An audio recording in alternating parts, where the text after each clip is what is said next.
It started with a smile, one of those thin, practiced airline smiles that pretends to be polite, but barely masks the discomfort underneath.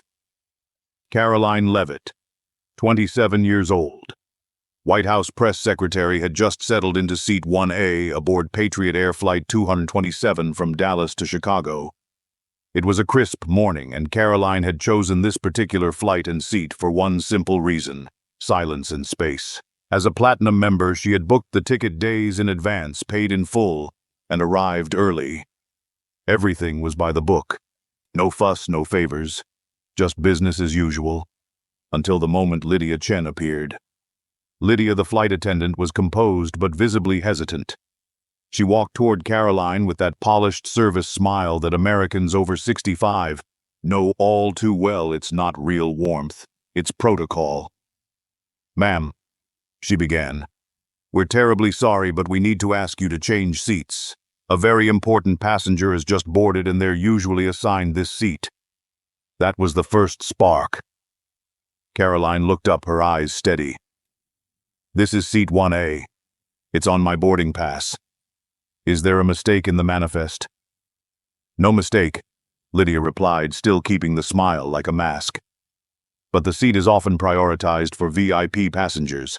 And just behind Lydia, stepping gracefully into view, was Clara West, Hollywood icon, celebrity activist and darling of the entertainment elite. Wrapped in a designer trench coat and oversized sunglasses, Clara didn't say a word. She didn't have to. Her presence did all the talking. Her gaze swept across the cabin like it owned it, then paused intentionally, or not, on Karoline. The silence said it all. But the cabin wasn't quiet for long. A man across the aisle leaned toward a neighbor, his voice just loud enough to be heard across several rows. "That's Karoline Leavitt," he muttered. "Trump girl. What's she doing up here?" That was Derek Lang, a high-profile attorney known in D.C. circles as a progressive fundraiser. Dressed in a charcoal suit with cufflinks flashing the initials DL. He didn't look like someone who'd whisper, but this time he did loud enough to be strategic. "She doesn't belong in that seat," he added. "That's Clara West's spot. Now understand this." Karoline didn't move. Not a muscle.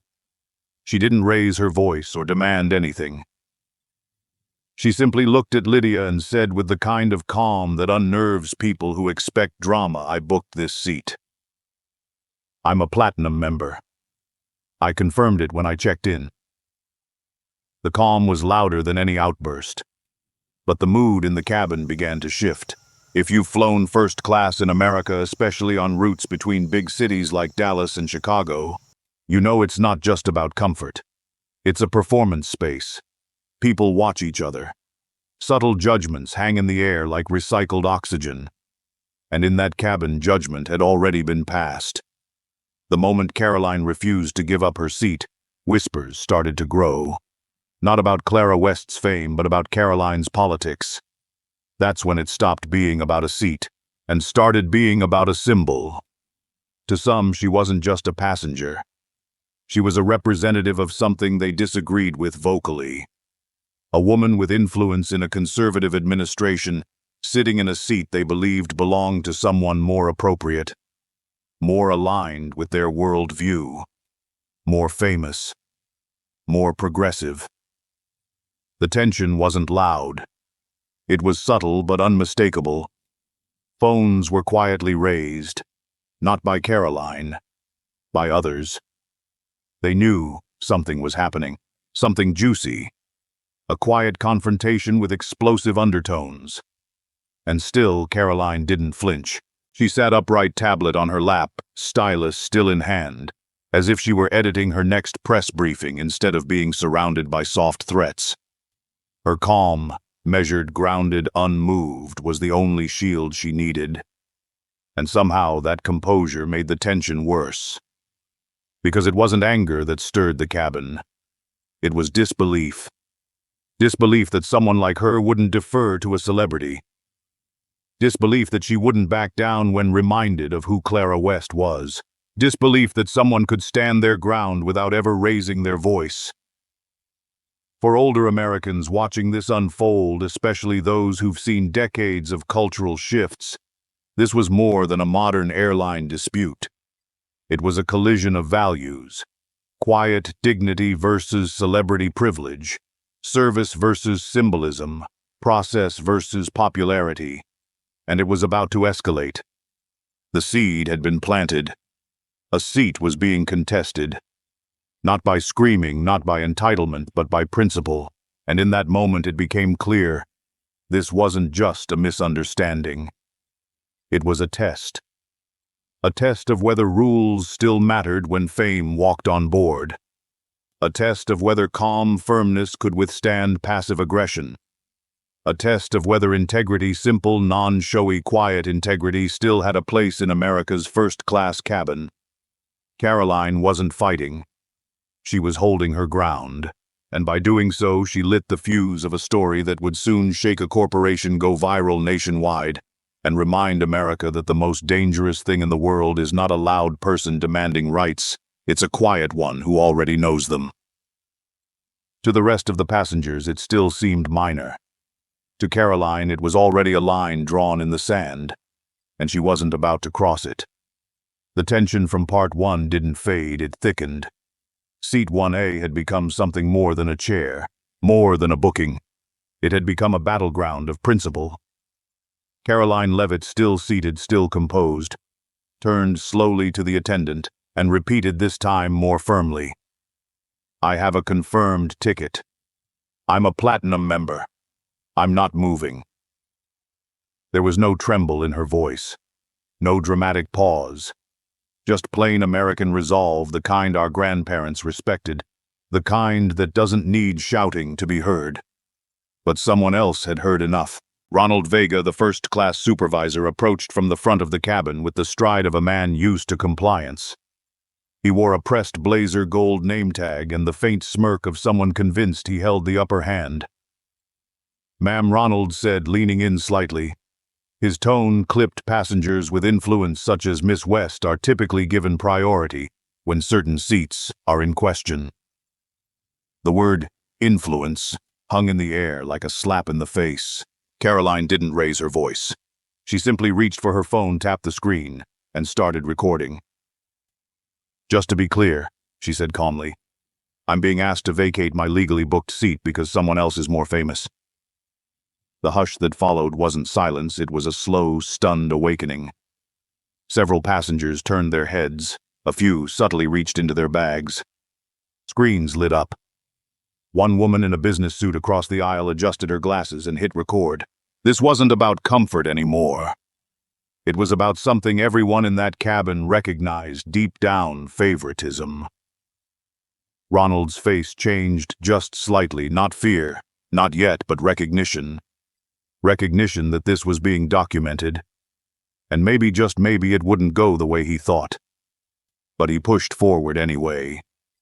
"The airline reserves the right to reassign seats in the interest of comfort and operational needs," he said, trying to project authority. "And as you can imagine, having Miss West seated here contributes to our passengers' experience." That line, "contributes to our passengers' experience," would later be replayed 100,000 times online.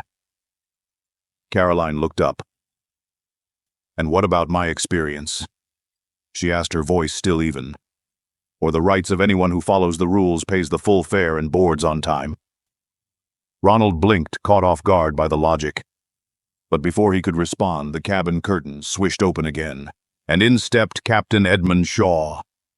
Tall, silver-haired, and wrapped in decades of flight experience, Captain Shaw carried himself like a man who'd seen weather systems bend under his judgment. But on this day, it wasn't turbulence he was facing. It was principle. "Ma'am," the captain said, his voice deeper, colder, "I've been informed of the situation. I'd like to remind you that if a passenger refuses to comply with crew instructions, they can be removed from the aircraft." Gasps didn't come. They weren't needed. The energy in the cabin shifted. Phones were now visibly recording. Ronald stepped back slightly, eyes flickering from the passengers to Karoline's phone, to his own crew. Karoline didn't budge. "So, let me understand, Captain," she said clearly. "I paid for this seat. I arrived on time. I followed every policy, and now I'm being threatened with removal for obeying the rules." There it was, a question so airtight, so morally simple that no spin could rescue it. Captain Shaw held his gaze. "We're not threatening you, ma'am. We're asking for cooperation." To benefit whom, she replied. That moment, caught on 3 angles by passengers filming across the cabin, would become the clip that ignited the internet. You could almost feel the divide splitting down the center of the plane. On one side, deference to celebrity. On the other, respect for fairness. It was a classic American dilemma. Who gets the benefit of the doubt? The famous, or the one who follows the rules? Then, without warning, Derek Lang, still seated nearby, muttered again, this time loud enough to carry, "She's playing the victim. Always the conservatives making a scene." That sentence sealed it. The entire front of the plane froze. A man, a row behind, leaned over and said, "She's not making a scene.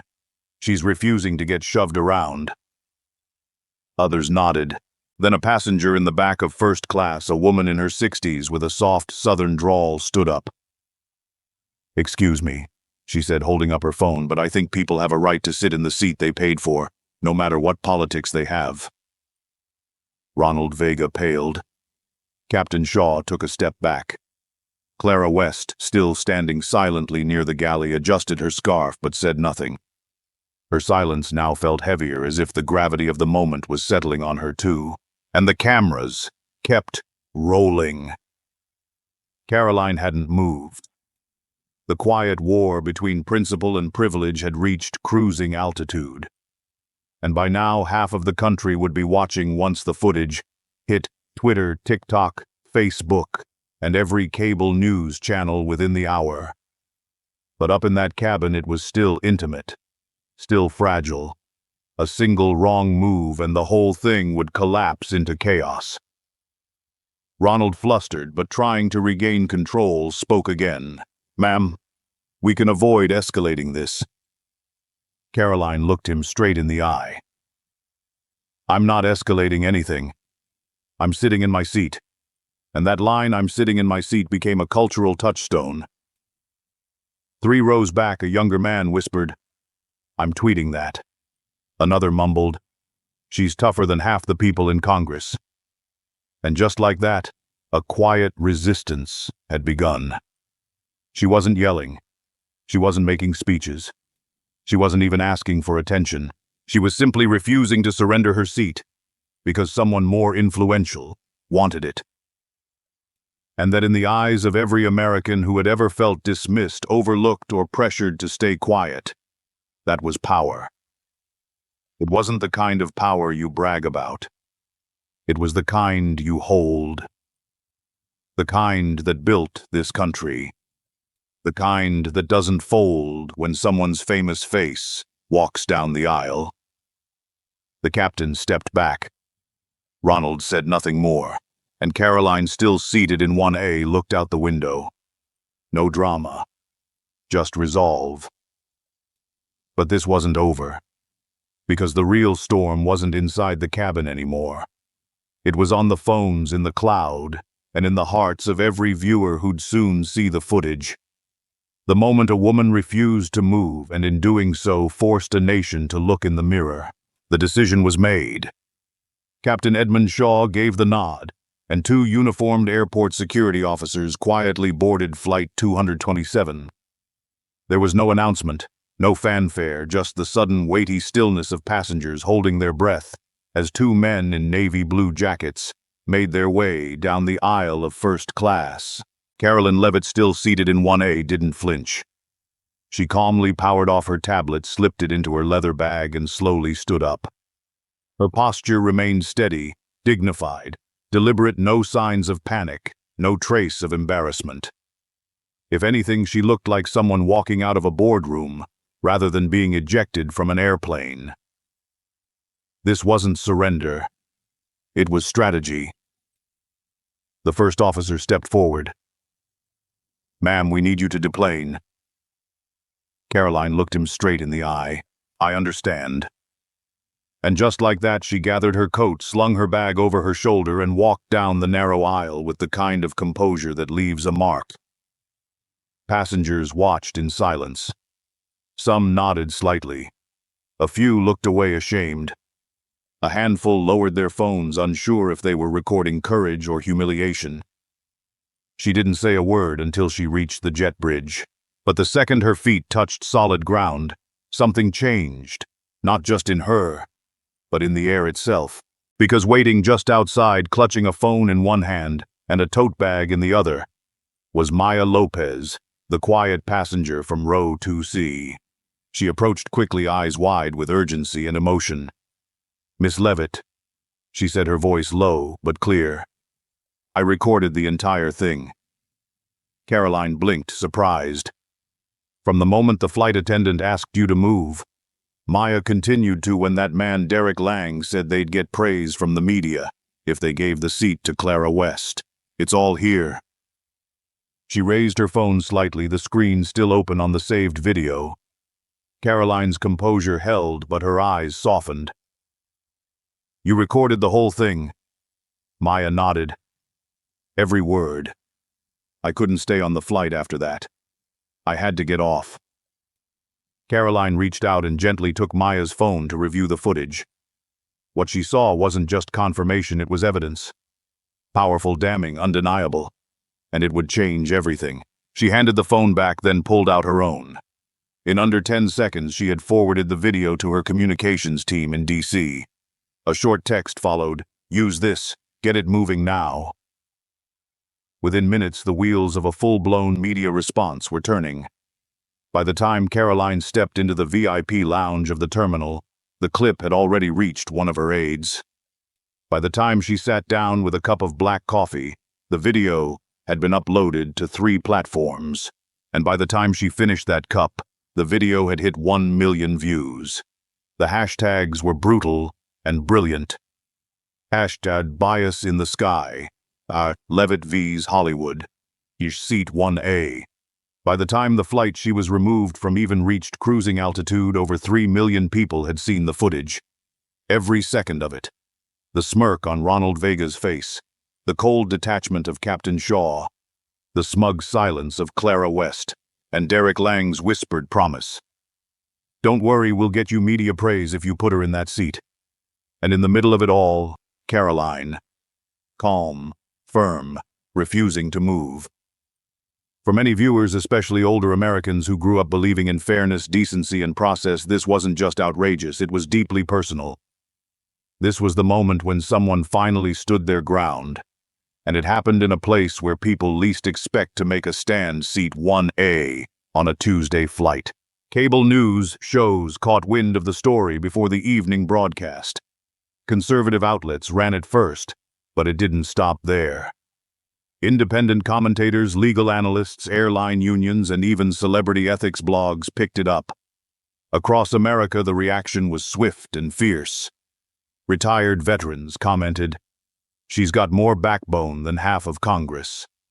Former airline workers posted, "That crew broke every basic policy we're trained on." And grandparents scrolling Facebook over dinner watched Karoline's walk down that aisle with something between admiration and heartbreak. They knew exactly what they were seeing: dignity under pressure, grace in the face of public humiliation, and the quiet fury of someone who refused to bow. Meanwhile, in a conference room 2 floors above Patriot Air's corporate PR office, red flags were flashing. The social media director, Tanya Griffin, looked like she had just witnessed a plane crash. 3 million views, she muttered. And it hasn't even been 2 hours. CEO Jonathan Reeves hadn't blinked yet, but his silence was loud. Someone from the legal team leaned over and whispered, "We just confirmed the passenger's identity. Karoline Leavitt, White House press secretary." That landed like a gut punch. The room fell into chaos. At the airport, Karoline had already called her legal counsel. Not for a lawsuit, but for documentation, precision, accuracy. She wasn't looking for revenge. She was preparing to hold a mirror to the system. Sitting across from Maya in the terminal lounge, she leaned forward and said softly, "Thank you. You didn't have to speak up, but you did." Maya's eyes filled with tears. "You didn't move. You didn't yell. You just stood your ground." That meant something. That moment, quiet and sincere, never made it into the viral clip. But it defined everything that followed. Because Karoline wasn't just going to be the woman who refused to move from her seat. She was going to be the woman who showed what happens when someone with power uses it to fix what's broken. As Maya forwarded the original footage from her phone, she added a message. "Happy to be a witness. Let me know if you need a statement." Karoline nodded, then tapped a voice memo app on her phone and began to record, documenting incident involving Patriot Air Flight 227 gate agent cabin supervisor Ronald Vega and Captain Edmund Shaw, removed from seat 1A despite valid ticket. Reason: influence of celebrity passenger Clara West and political bias evidenced by another passenger's recorded statement. This wasn't for drama. It was for the record. It wasn't for likes. It was for accountability. As the sun dipped low outside the glass walls of the terminal, and her team on the East Coast prepped the next wave of response, Karoline sat silently watching the runway lights flicker on. She wasn't angry. She wasn't triumphant. She was focused. This wasn't over. Not even close. The cameras might have stopped rolling, but the real story was just taking off. Because this time it wouldn't be resolved in the sky. It would be resolved on the ground, in the boardrooms, in the headlines, and in the hearts of every American who had ever been told, "You don't belong in this seat." By the time Karoline Leavitt finished her coffee in the airport lounge, the video had crossed 5 million views. And halfway across the country, in the high glass executive tower of Patriot Air's headquarters in Arlington, Virginia, Jonathan Reeves, the airline's CEO, was about to walk into a board meeting he wouldn't forget for the rest of his career. His phone rang just as he was stepping into the elevator. It was Tanya Griffin, the director of communications. Her voice came through tight and clipped. "Sir, we have a major problem." Reeves exhaled sharply. "How bad?" "She's the White House press secretary." Tanya said, her words like ice water down his back. "The woman we kicked off Flight 227. That video's gone viral. It's not just trending, it's exploding." A pause. "And we're getting calls. From networks, from members of Congress. And," she hesitated, "we might lose the federal transportation contract." That stopped him cold. Reeves didn't speak. He just turned around, walked past the conference room, and stepped into his office, slamming the door shut behind him. On his desk was a sleek black laptop already glowing with incoming crisis reports. A red folder sat on top, labeled simply, "Leavitt, Flight 227. Incident." He flipped it open. There it was. The transcript of the now famous footage. "Derek Lang, passenger. Don't worry, we'll get you praise from the media if you bump her for Clara. Karoline Leavitt. I'm seated in my confirmed seat. Captain Shaw. If you don't move, we'll have to remove you. Ronald Vega. This seat is usually for influential passengers like Miss West." Those weren't misunderstandings. They weren't errors in tone. They were proof on video of blatant, politically motivated discrimination. What had started as a misguided service decision had just become a legal, financial, and political nightmare. Downstairs, Patriot Air's communications war room had been activated. Large LED panels tracked real-time engagement across social platforms. Comments scrolled like wildfire. "This isn't just rude, it's unconstitutional. So following the rules isn't enough anymore. If she were from the other party, would they have done this?" Reporters were already circling. Phone lines lit up with inquiries from CNN, Fox News, ABC, and even the Wall Street Journal. And on Capitol Hill, staffers were sending emails with subject lines like, "Urgent Transportation Oversight Committee may request testimony." Reeves paced the floor of his office, phone in hand. The video playing again in the background, Karoline's steady voice, her refusal to move, the moment she calmly recorded her removal. It wasn't theatrical. It was surgical, precise, controlled, and utterly devastating. He'd seen scandals before, but this was different. This wasn't about a delay or a baggage fee. This was about principle, about public humiliation, about one of the most visible government officials in the country being treated like an inconvenience because she represented the wrong politics. And the public, they weren't buying excuses, especially not the demographic patriot heir depended on older established Americans, many of whom had served, worked their way through life, and knew what it felt like to be dismissed for being on the wrong side of an elite system. Back in the building's East Wing, the airline's legal team was in full defensive mode.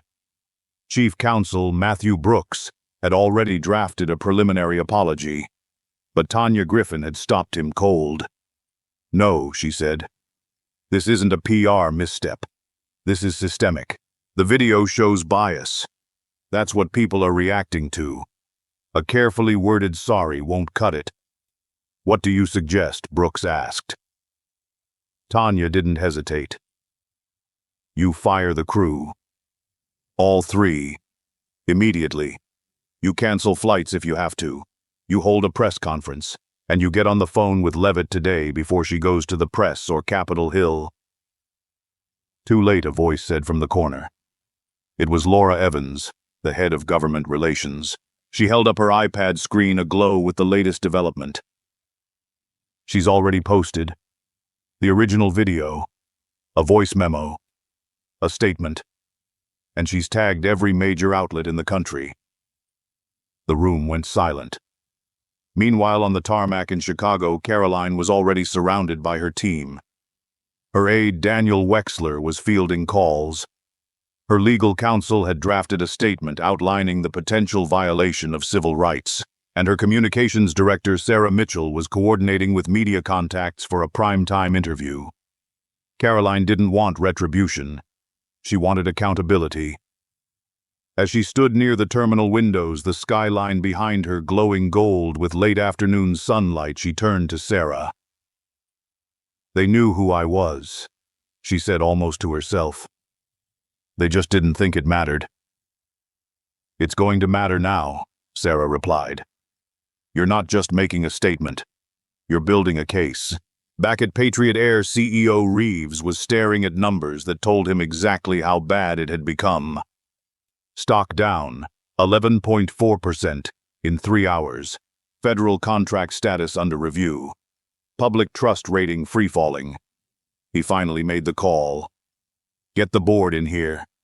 Now." Moments later, the directors arrived, some in suits, others still in polos from the golf course, one clearly having rushed from a family event. The tension was thick. Reeves stood at the head of the long table, eyes sharp, voice grave. "We failed," he said, "not because of one bad call, but because we created a culture where bias felt acceptable, where celebrity outweighed customer rights, and we got caught." He paused. "And the woman we did it to? She's not going quietly." One board member asked, "Is she suing?" "She doesn't have to," Reeves said. "She's got the truth. And a phone. And 10 million people who've already seen it." At 6:30 p.m., Patriot Air issued an emergency press release.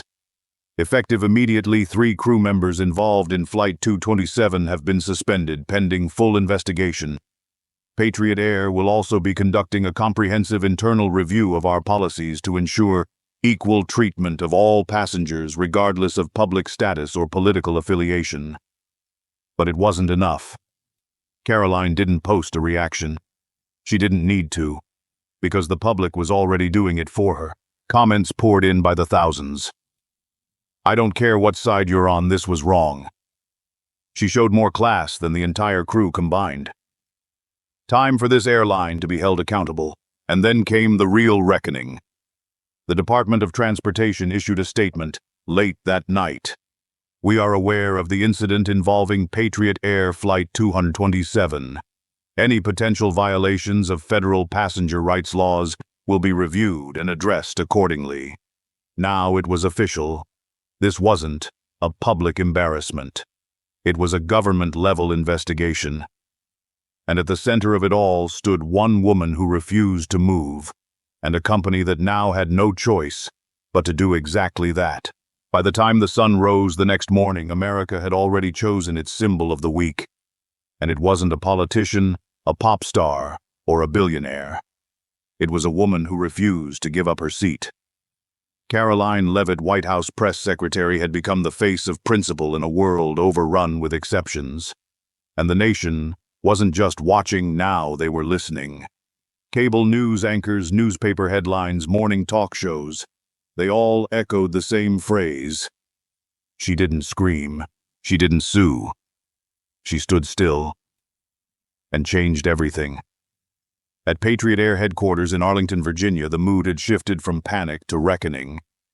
CEO Jonathan Reeves, after a sleepless night of legal briefings and damage reports, sat quietly as the board prepared to face the one person they couldn't ignore any longer. Karoline.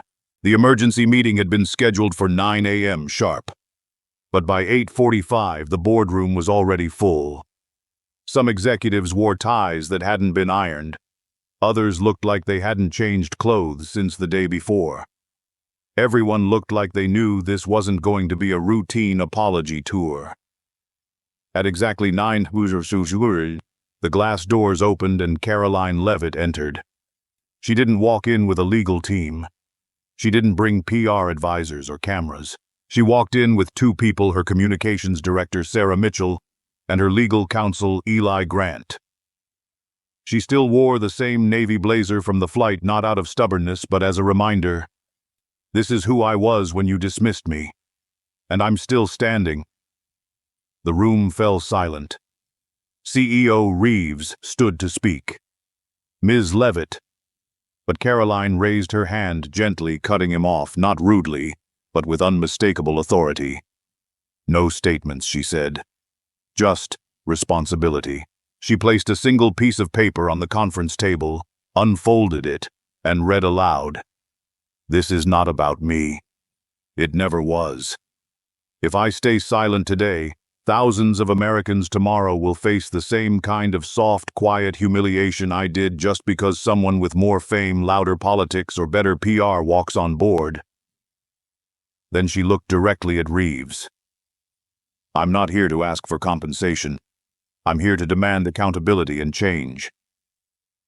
The board leaned in. Karoline's demands were not vengeful. They were surgical. First, she said, terminate the employment of the three individuals directly responsible for the incident, Lydia Chen, Ronald Vega, and Captain Edmund Shaw. Some board members shifted uncomfortably. Others nodded slowly. None objected aloud. Second, she continued, halt Patriot Air's operations for 48 hours. Ground every aircraft. Not as punishment, but to retrain every staff member from gate agent to senior pilot on ethical conduct, anti-bias protocol, and basic human respect. Gasps filled the room. Ground the entire airline that would cost millions. But Karoline didn't flinch. This isn't about dollars, she said. It's about decency. And finally, third, she said, create a permanent in-house program, call it Flight Forward, to retrain employees flagged for bias, abuse of authority, or misconduct. Not everyone should be fired, but everyone should be given the chance to learn, to grow, and to return better. It was bold, clear, measured, and not a single word of it was about her. The press conference was scheduled for noon. Karoline stood at the podium, not behind a White House seal, not surrounded by American flags, but flanked by airline executives and reporters from every major news outlet. She began with one sentence. What happened to me is not the worst thing that's ever happened on a flight, but it's the clearest example of what happens when people stop seeing each other as equals. Her voice never rose. Her tone was calm but pointed. This wasn't about politics. It was about power, about what happens when rules are bent to appease pressure, about what it means to be told you don't belong quietly, politely, and publicly. She didn't name drop. She didn't mention Clara West Derek Lang, or even the crew. Instead, she gave voice to the people watching millions of Americans who'd been in similar situations. The nurse passed over in line for someone better dressed. The veteran asked to wait while someone important was let through. The mother traveling alone told to move for comfort. When Karoline finished speaking, reporters didn't shout questions. They clapped. One line from her speech would be repeated endlessly over the next 24 hours. Justice doesn't mean someone loses it, means everyone learns. That afternoon, Patriot Air made its biggest announcement in 3 decades. All flights grounded for 48 hours. Mandatory ethical retraining launched for 19,000 employees. A new internal division created to monitor passenger rights. Flight Forward program officially established with Karoline consulting on its design. In a statement to the media, CEO Reeves said, "We were wrong. And we are starting over, not just as a company, but as a culture." The national response was swift and overwhelming.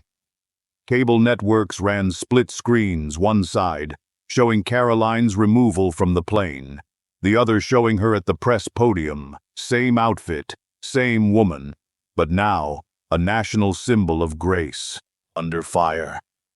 The New York Times ran the headline, "She refused to move, now an entire airline is." The Wall Street Journal followed with, "From seat 1A to national reform, Karoline Leavitt forces a reckoning." Online forums exploded. Older Americans in particular filled comment sections with stories of being pushed aside quietly over the years, and how Karoline's calm refusal spoke directly to something they'd never had the chance to say out loud. One Vietnam veteran wrote, "I've been told to sit down and stay quiet more times than I can count. Watching her stand her ground with that much dignity, I cried." Karoline didn't respond to praise. She stayed focused on action. When asked by a reporter how she felt seeing her face on every network, she said, "I'm not interested in going viral. I'm interested in making sure no one else gets told they don't matter." By sunset, she was already back in Washington, meeting with transportation officials and congressional aides to discuss standardizing passenger rights policy across federal aviation. The media frenzy would continue for days. But Karoline's work was already moving past headlines and toward legislation. And at Patriot Air, change had already begun. Employees lined up outside training centers with a mix of nerves and resolve. Some resented it, others welcomed it, but all of them knew one thing for certain.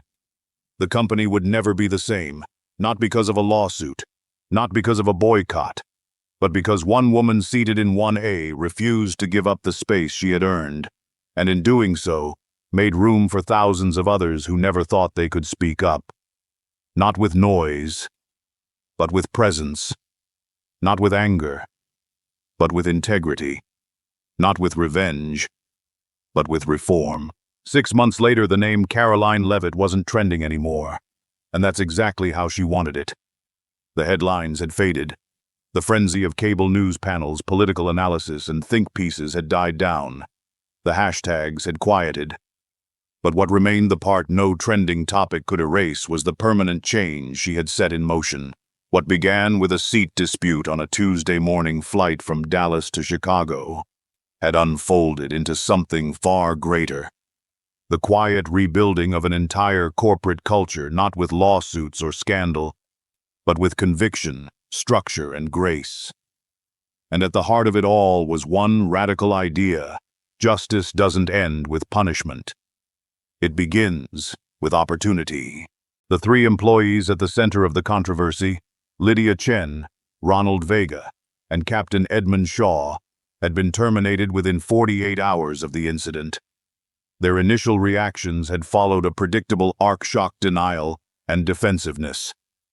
Ronald, the first-class supervisor, who'd insisted on displacing Karoline to favor a celebrity, had been the most vocal in private hearings. "We were doing what we thought was best for customer satisfaction," he claimed. She just made it political. But time has a way of unraveling defenses. And Karoline's initiative, the Flight Forward program launched as part of Patriot Air's historic reform, offered something no one expected: a path back. Not to their old jobs, but to something better. Flight Forward wasn't designed as a PR stunt. It wasn't a checkbox training course or a corporate whitewash. It was rigorous, vulnerable, and deeply uncomfortable by design. Each session combined behavioral training, policy review, and more importantly, personal reflection. And that's where the real transformation began. Ronald, now stripped of his title, found himself sitting in a circle with employees half his age, being asked not what rule he broke, but why he didn't see what was wrong in the moment it happened. One afternoon, in a candid breakout session, he finally said it aloud. "I didn't think I was biased. I thought I was helping. But the truth is, I chose reputation over fairness. I saw a famous face and figured giving her what she wanted would make my job easier. I didn't see Karoline as a person. I saw her as a problem to avoid. That was my failure." Those words didn't go viral, but they mattered. Because accountability, when spoken honestly, has its own quiet weight. For Lydia Chen, the flight attendant whose smile masked silent compliance, the journey was more emotional. In her first week at Flight Forward, she barely spoke. But on the final day of the third session, during a peer discussion, she broke down. "I kept telling myself I was just following orders. But deep down, I knew it was wrong," she confessed, tears in her eyes. "I didn't stand up because I was afraid. I was afraid of losing my job. But that silence cost me more than employment. It cost me my integrity." In that moment, the room didn't respond with judgment. They responded with respect. Because healing isn't about pretending nothing happened. It's about owning what did. And then there was Captain Edmund Shaw, the senior-most figure involved. A man who had flown through thunderstorms, engine failures, and mid-air emergencies. A veteran pilot with 30 years of experience, none of which had prepared him to confront a crisis of conscience. At first, he kept his distance. Even after termination, he maintained that his actions were procedural, not personal. But over time, that narrative began to crack. During a closed session with new pilot recruits invited as a guest, not as an instructor, he was asked directly by a 26-year-old female trainee, "Why didn't you stand up for her?" There was a long silence. Then he looked down, exhaled, and replied, "Because I prioritized order over people. I thought staying neutral meant staying professional. But neutrality in the face of injustice is just a quiet form of approval." From that moment, Edmund didn't go back to flying. Instead, he became a permanent part of Flight Forward, helping shape the very curriculum that had reshaped him. He now teaches a course titled Leadership Under Pressure: Ethics Beyond the Cockpit. Meanwhile, Patriot Air was changing fast. After its historic 48-hour shutdown and retraining effort, the company committed to monthly audits, surprise evaluations, and a customer rights ombudsman, all of which had been suggested directly by Karoline and her policy team. The results: within 6 months, Patriot Air's customer satisfaction score rose 18%. Complaints regarding political bias, profiling, or VIP favoritism dropped to near zero. The airline's name, once a symbol of controversy, was now appearing in headlines like, "From scandal to standard bearer, Patriot Air becomes model for fairness." It didn't happen overnight. But it happened. Because someone held the line, and then held the door open for others to walk through it with humility, not shame. Karoline, for her part, never returned to the spotlight. She declined dozens of interviews, book deals, and even a Netflix offer. Instead, she focused on institutional change. Working quietly with the Department of Transportation, she helped draft new federal guidelines, ensuring that no airline could remove a paying passenger based solely on subjective influence or internal politics. And when Flight Forward was nominated for a National Workplace Innovation Award, Karoline sent in a one-sentence statement to be read on stage. Justice is not a spectacle, it's a system, one we all have a hand in fixing. Across the country, the ripple effect continued. Several other airlines reached out to Patriot Air to model versions of Flight Forward for their own staff. Even corporations outside aviation banks, hotels, federal agencies requested consulting from the team that had turned crisis into culture. And the public, they remembered. Not the drama, not the outrage, not the political noise. They remembered the woman who didn't move, not because she wanted to fight, but because she refused to fold. To older Americans, those who had been told to sit down and be quiet more times than they could count, Karoline's story became a quiet anthem of resistance. Not the angry kind, but the kind that looks someone in the eye and says, "I paid for this seat, I earned this space, and I will not be moved." And perhaps more importantly, the kind that turns justice not into punishment, but into a second chance. In a world that often rewards noise, influence, and fame, this story reminds us that real strength lies in quiet conviction. Karoline Leavitt didn't yell sue or retaliate. She simply stood her ground with calm clarity and purpose. And in doing so, she reshaped an entire company and inspired a national conversation.